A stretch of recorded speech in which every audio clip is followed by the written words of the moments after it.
छात्रों, आज हम सुमित्रा नंदन पंत के द्वारा लिखित बादल कविता की चर्चा करेंगे। इससे पूर्व हम सुमित्रा नंदन पंत की नौका विहार कविता की चर्चा कर चुके हैं, जो गुंजन नामक काव्य संग्रह में संकलित है। इसके साथ ही हम द्रुत झरो जगत के जीर्ण पत्र की भी चर्चा कर चुके हैं, जो युगांत नामक काव्य संग्रह में संकलित है। आज हमारा मुख्य विषय बादल नामक कविता की चर्चा करना है। यह बादल नामक कविता पल्लव नामक काव्य संग्रह में संकलित है। तो छात्रों, आज का हमारा मुख्य विषय बादल नामक कविता है। तो आइए छात्रों शुरू करते हैं। सुरपति के हम ही हैं अनुचर, जगत प्राण के भी सहचर। मेघदूत की सजल कल्पना, चातक के चिर जीवन धर। मुग्ध सिखी के नृत्य मनोहर, सुभग स्वाति के मुक्ताकर। विहग वर्ग के गर्व विधायक, कृषक बालिका के जलधर। यह अत्यंत महत्वपूर्ण कविता है पंत जी की। बादलों की विषय में उन्होंने इसको लिखा है और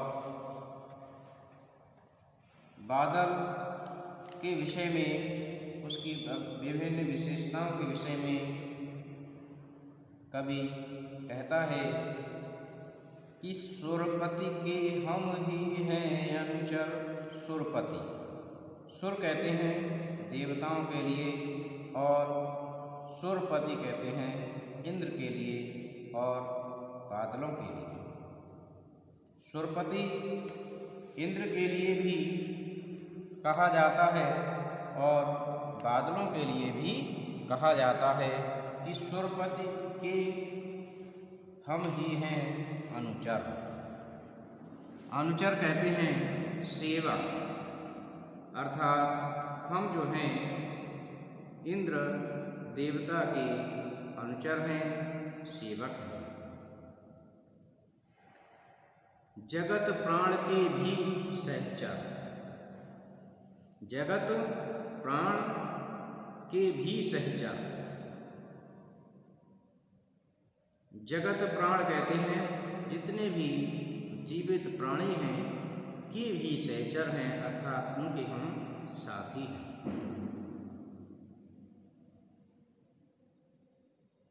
क्योंकि बादल जितने भी जीवित प्राणी हैं उन सभी जीवित प्राणियों पर अपना प्रभाव जरूर डालते हैं और अपने अमृतमयी वर्षा से उनको जीवन प्रदान करते हैं।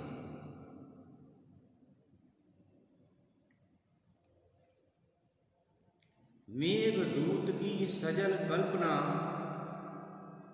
मेघदूत की सजल कल्पना और चातक के चिर जीवन।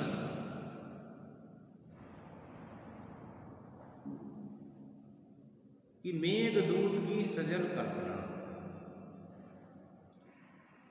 कालिदास जी ने मेघदूत नामक एक महत्वपूर्ण ग्रंथ लिखा है और जिसमें बादलों का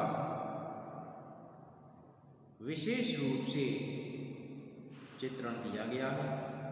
कि मेघदूत की सजल कल्पना, बिल्कुल जैसे मेघदूत में आपकी कल्पना की गई है, ऐसा लग रहा है, बिल्कुल आप वैसे ही दिखाई दे रहे। चातक के चिर जीवन धर, और चातक एक पक्षी होता है और उसकी ये विशेषता होती है कि जब बादल बरसता है, जब वर्षा करता है, तो उसी पानी को पीकर चातक पक्षी अपनी प्यास बुझाता है और उसके लिए जीवन प्राप्त होता है। मुग्ध सिखी के नृत्य मनोहर, मुग्ध सिखी के नृत्य मनोहर, सुबह स्वाति के मुक्ताकर, विहग वर्ग के गर्भ विधायक, कृषक बालिका के जल धर।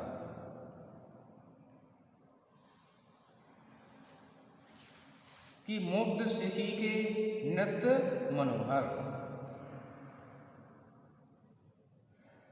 सिखी कहते हैं मोरनी के लिए और मुग्ध कहते हैं प्रसन्न कि नृत्य मनोहर। जब आकाश में बादल दिखाई देते हैं तो मोरनी उन बादलों को देखकर मनोहर नृत्य करने लगती है और उन बादलों पर प्रसन्न हो जाती है। कि सुभग स्वाति के मुक्ताकर, सुबह कहते हैं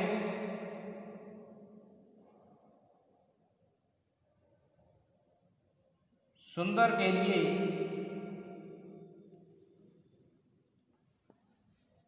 सुभग स्वाति के मुक्ताकर,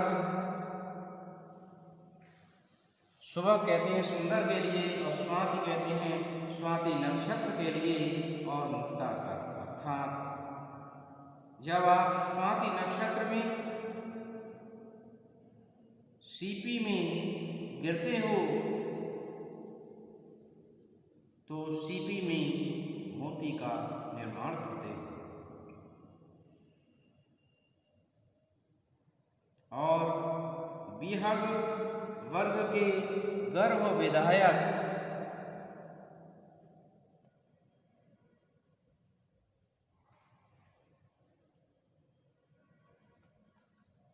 कृषक बालिका के जलधर।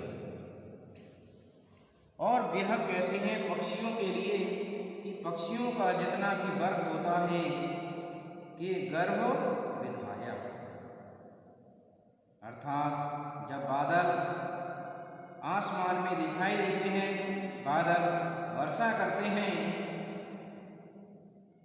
तो जितने भी पक्षीगण हैं वे पक्षीगण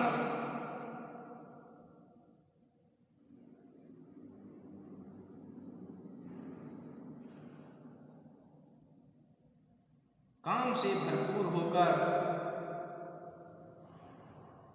अपनी अगली संतति के लिए प्रेरित होते हैं। कृषक बालिका के जलधर,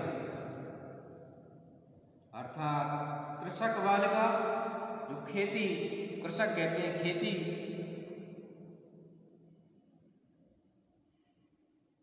करने वाली बालिका के जलधर, अर्थात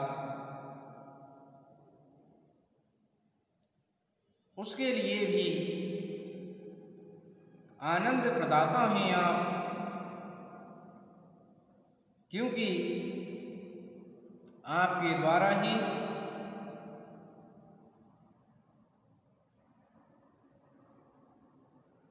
अच्छी फसल उत्पन्न होती है। तो निश्चित रूप से कृषक बालिका के जलधर अर्थात कृषक बालिका को भी प्रसन्न करने वाले आप होते हैं।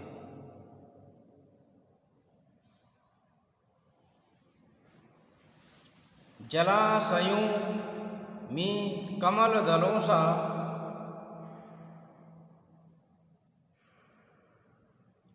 हमें सिखाता नित दिनकर, पर बालक सा वायु सकल दल बिखरा देता चुन सत्व। कि जलाशयों में कमल दलों सा हमें खिलाता नित दिनकर,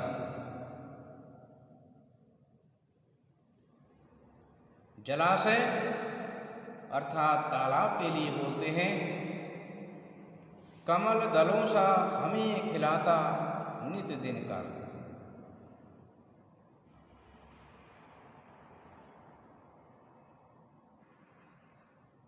अर्थात जल से भरपूर तालाबों में कमल दलों सा, अर्थात जैसे कमल दल उसमें प्रसन्न होते हैं, उसी प्रकार से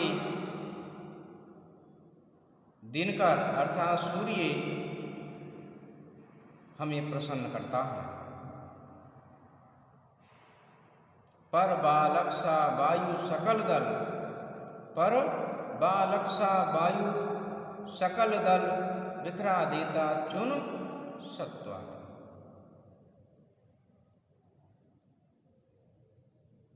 पर बालक सा छोटे बच्चे के समान, वायु सकल दल अर्थात संपूर्ण दल वायु का बिखरा देता चुन सत्वा, और उन दलों को, उन एक एक पंखुड़ियों को, जैसे पंखुड़ियाँ अलग अलग हो जाती हैं उसी प्रकार से बिखर जाता है, बिखरा देता है।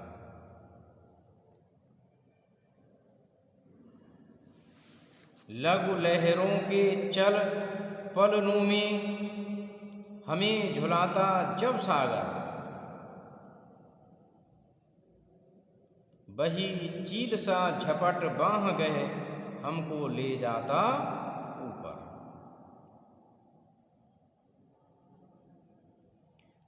कि लघु लहरों के चल पलनों में, और लघु कहते हैं छोटी जो लहरें उत्पन्न होती हैं, ये चल पलनों में लहरों रूपी जो पलने होते हैं हमें झुलाता जब सागर।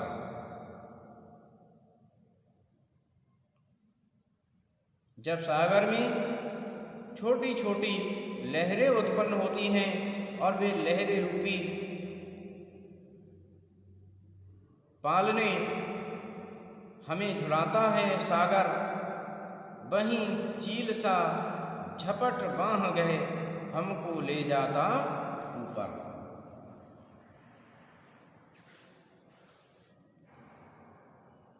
और वहीं चील सा झपट बांह गए, जिस प्रकार से एक चील तेज गति से आती है और अपने शिकार को पकड़कर तेज गति से ले जाती है, उसी प्रकार से बादल भी आता और जाता रहता है और पानी को भी अपने साथ ले जाता है।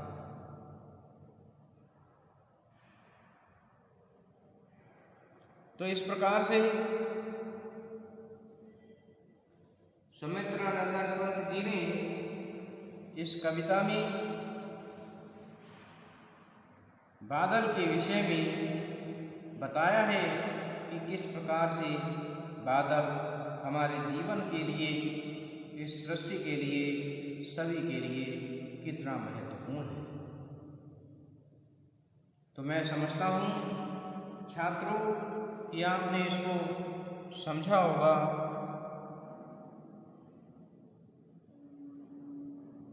धन्यवाद।